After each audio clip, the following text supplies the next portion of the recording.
She did a very clever thing before that. Agnes said, I can't give somebody a fatal disease. You know, there's no cure for this. On the others, we've all got ways to deal with it. So she did something extremely clever, I thought.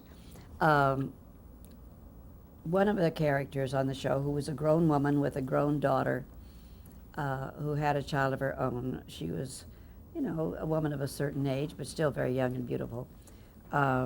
This professor that my niece had fallen in love with fell in love with her, but he was a bachelor and a bit of a playboy, not too much. And she felt embarrassed about marrying him. They were about the same age. He might have been a year or two younger.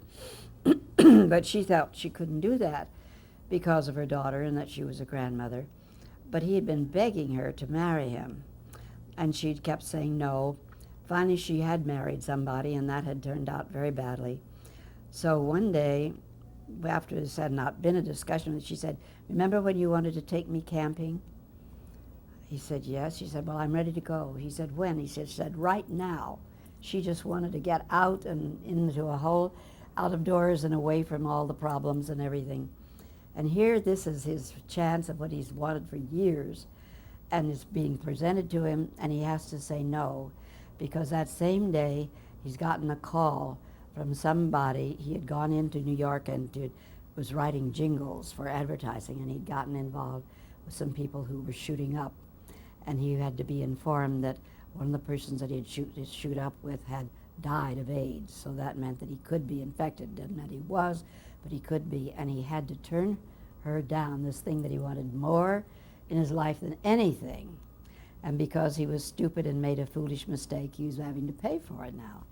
And that's the kind of things that soaps can do. They can bring you a story and show you how being foolish and thinking it doesn't matter can just break your heart. Well, it turned out that he was not infected, that he was okay, and then that was a big sigh of relief. But then this girl, who had been the wife of the man who died, came to Pine Valley, I guess to see him. Anyway, she was an artist, and she had a daycare center that she had for children. She had a child of her own, and Adam and Stuart are brothers. You probably know. Adam is the tyrant. He opened an art gallery because he is an artist and he does paint well. Well, the girl comes into the art gallery to look at the art, and they get acquainted, and Stuart offers to come and help her with the daycare center with the children. He'll give them painting lessons and things like that. Well, they get to be very good friends, and they fall in love. And of course, he knows that she has HIV, and but they talk about it, and they said, well, I haven't had much of a life. I'd rather have a life with you for 2 years than none at all, and we both know each other. We're both adults. Let's get married. Well, of course, then his older brother has a fit. You're not going to marry somebody like that. How dare you do that in our family? But fortunately, they persevere, and they do get married, and they're very, very happy and very, very comfortable together. And Agnes had learned that women do live longer. They live 2 or 3 years even after they have AIDS sometimes. I guess they take better care of themselves, or there's some psychological or physiological reason that they can. Anyway, they did have 2 or 3 happy years together.